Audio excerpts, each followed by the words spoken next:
Bon, match nul, voilà, au Parc des Princes. C'est une honte. C'est une honte totale. Paris qui reste premier, voilà, toujours avec 27 points. Deuxième Lille qui joue demain. Comment vous dire qu'aujourd'hui, enfin ce soir pour ce match-là, donc qui était hommage à Diego Maradona et tout, etc., qui nous a quitté mercredi, euh, t'as vu deux matchs. Pour moi, j'ai vu deux matchs. J'ai vu premier match en première période, qui était vraiment très intéressante. Et j'ai vu un autre match quand il y a eu la sortie de Rafinha et de Marco Verratti, où ça a été complètement catastrophique, où on a revu le Paris Saint-Germain refaire les mêmes choses face à Leipzig, face à Monaco. Voilà. Euh, les joueurs offensifs sur cette deuxième partie de match ont été catastrophiques, hein, en voulant choper la balle, voulant marquer, hein. Je me rappelle de Kylian Mbappé, 83e, 80, ouais, 83e, 85e, tout seul, hein. Alors que tu as Icardi au second poteau, non, tu préfères tirer. Je crois que tu as été connu avec l'AS Monaco pour rendre des services à Falcao, hein. Pourquoi maintenant tu en fais qu'à ta tête? Tu préfères vouloir marquer, marquer, marquer, marquer, marquer, marquer, marquer. Alors certes, il y a ton centième but, toute compétition confondue, avec le Paris Saint-Germain qui arrive. Mais voilà, pourquoi tu aurais fait la passe vraiment à, à Icardi, il y aurait eu peut-être 3-2 victoire, quoi. Je suis très très énervé sur cette seconde partie de match, qui est vraiment pour moi catastrophique. Euh, Marco Verratti, Rafinha qui ont fait un match extraordinaire. Ça n'a pas été le même match, mais vraiment pas le même match depuis euh, des semaines, j'avais pas vu ça. Voilà, qui apportait de la créativité, de l'intensité vers l'avant. Voilà, les attaquants restaient en attaque, c'est ça qui me dérangeait un peu le plus, surtout quand ça défendait. Ils ont eu un très très bon aussi Benoît Costil, faut le dire. Benoît Costil a été très très bon pour Bordeaux. Ça a sauvé, il a sauvé Bordeaux. Il a sauvé Bordeaux. Mais quand tu as eu la sortie de Rafinha et de Marco Verratti, ça a été fini. Voilà. Et j'ai pas compris pourquoi aussi tu fais changer Paredes. Alors pour moi, au lieu que ça soit un 4-3-1-2, j'ai plus vu un 3-4-3 ce soir, avec nos latéraux qui étaient vachement offensifs.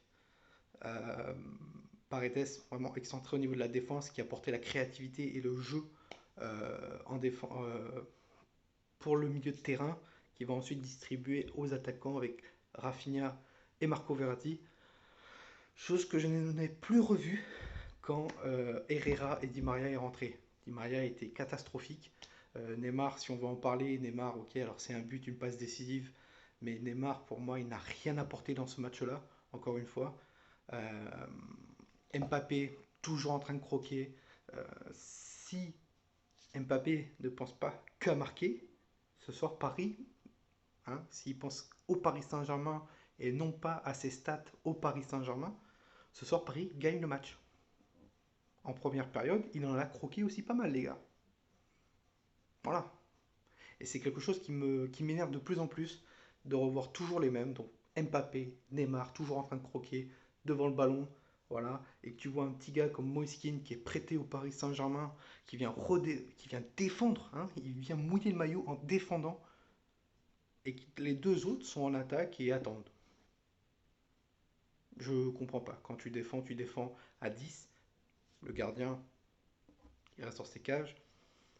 Mais voilà, première période, le bémol de la première période, vraiment, c'était que les joueurs offensifs étaient plus en attaque et revenaient pas défendre.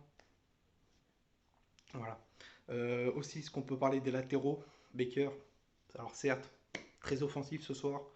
Florenzi, pareil. La qualité de centre, les gars, c'est catastrophique.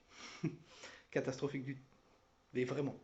Ce qui aurait pu avoir dans ce match-là, c'est vraiment qu'Icardi joue le match. Parce que les centres au premier poteau de Baker et de Florenzi, je pense que Icardi serait régalé. Voilà. Et la défense, pour moi, je l'ai trouvé trop fébrile encore une fois. Kipembe, il n'était pas dans son match. Pembele, alors certes, il fait une faute sur le premier but, où c'est lui qui marque contre son camp. Mais alors certes, ça a été mieux après. Je l'ai trouvé trop offensif aussi. Pembele, on le voyait déjà on le voyait dans des occasions offensives. Je me demandais, mais qu'est-ce qu'il branle là, quoi? Va redéfendre, va défendre. Je comprenais pas. Alors certes, au niveau des transmissions, au niveau du jeu, au niveau de la récupération de balle, c'était un peu mieux en première période. Mais pour moi, la défense a pêché dans ce match-là. Voilà, c'est la faute de la défense si on prend aussi ces deux buts ou qui ne sont pas à leur poste. Voilà, aussi, voilà. Et puis la faute des attaquants qui ont trop croqué, bref.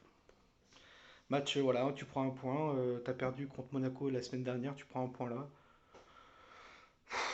Dégoûté, dégoûté parce que si tu continues ce match-là avec Marco Verratti et Rafinha, alors d'accord, il n'y a pas de souci que physiquement ils sont pas en forme à 100%, tu gagnes peut-être le match et tu reviens pas à 2-2. Tu mènes peut-être le clou à 3-1. Voilà. Encore des points loupés et bon, certes, c'est la Ligue 1. On va voir mercredi en Ligue des Champions, ça va donner quoi. Mais j'ai peur face à Manchester United, je vous le dis clairement. Je suis pas rassuré du tout. Donc voilà, sur ce, Parisienne, passez une très bonne soirée à tous. N'hésitez pas à me dire ce que vous pensez de ce match en commentaire. Et nous, on se retrouve dans la semaine euh, pour l'avant-match de Manchester United et puis le débrief de Manchester United, Paris Saint-Germain. Sur ce, Parisienne, passez une très bonne nuit à tous. C'était Toinou. Ici, c'est Paris. Et Paris, c'est magique.